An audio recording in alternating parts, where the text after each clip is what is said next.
Hello, welcome back to Learn Oikonomia. Today we are going to discuss the applications of inverted U hypothesis.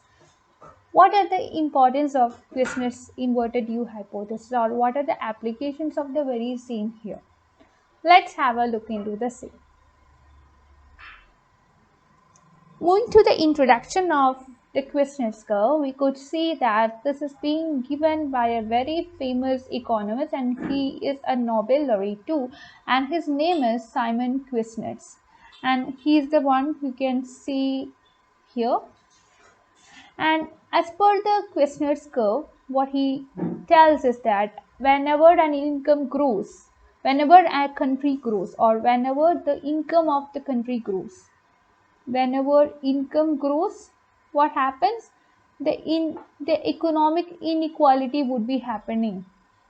Okay, so this will lead to economic inequality, and this will not be forever.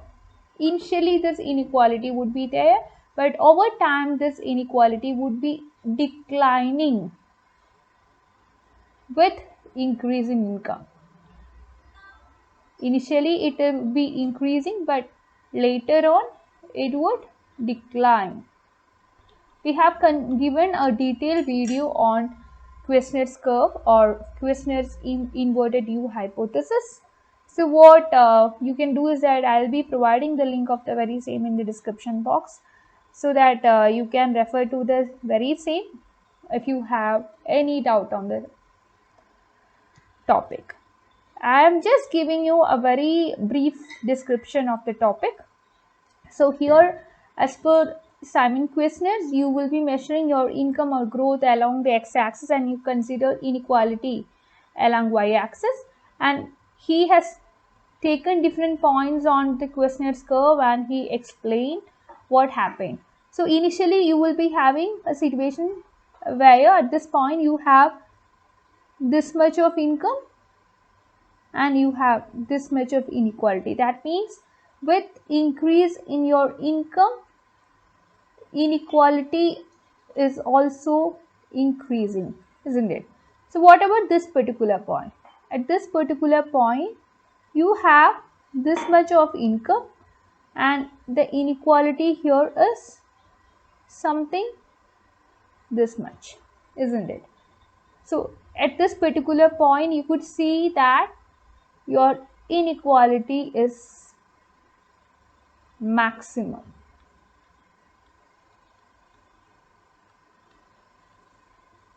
What about this point? You could see that your curve is coming down, isn't it? Here it was increasing, now it is coming down.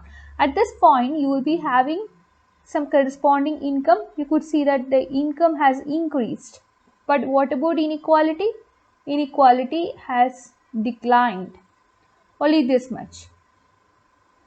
So, in the later period or stages of development, with increase in income or with growth, your inequality would be declining instead of increasing. That is what Kuznets had told.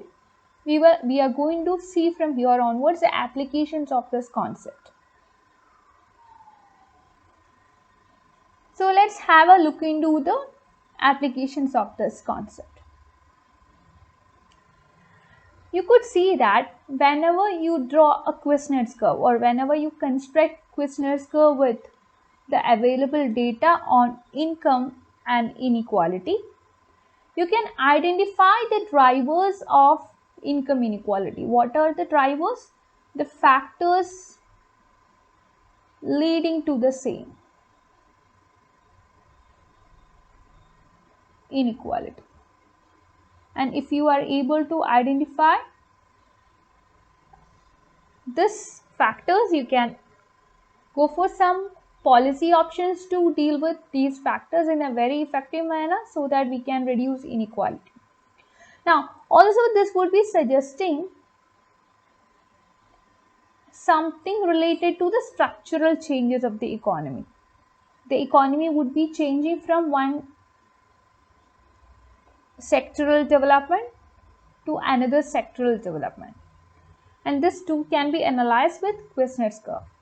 Also, Kuznets curve by using the same, you can examine some factors that contribute to inequality at different stages of development. You might be at the initial stage, or you might be in the advanced stage. And in these two stages, you might be having different factors.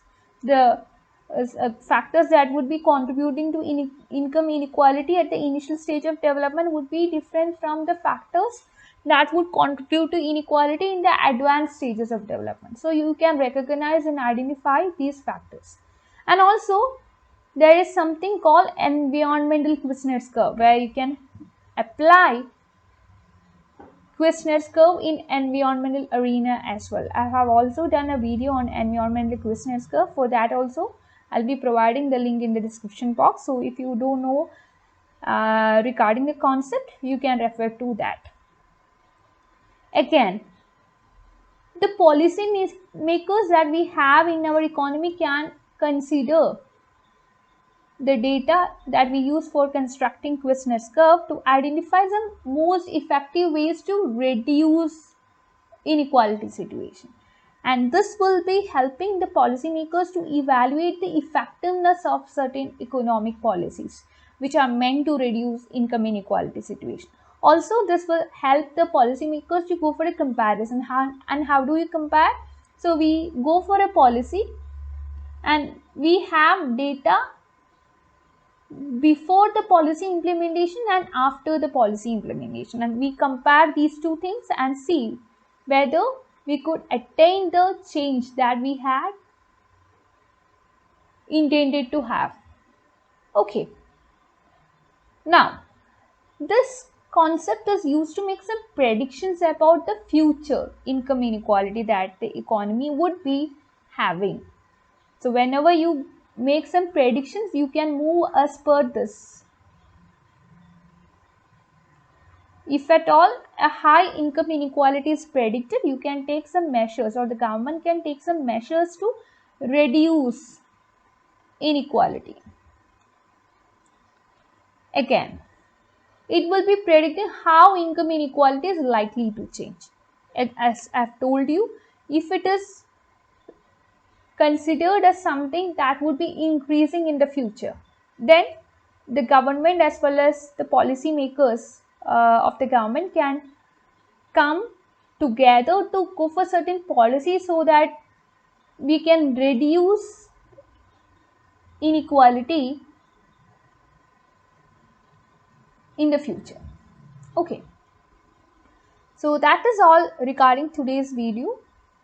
You can join our free Telegram community. I'll be providing the link of the very same in the description box. Also, you can download the Learn Oikonomia app. For that also, link would be providing in the description box. That's all. Thank you for watching, and kindly like, share and subscribe to this channel for more novel and unique kind of videos and topics. That's it. Thank you.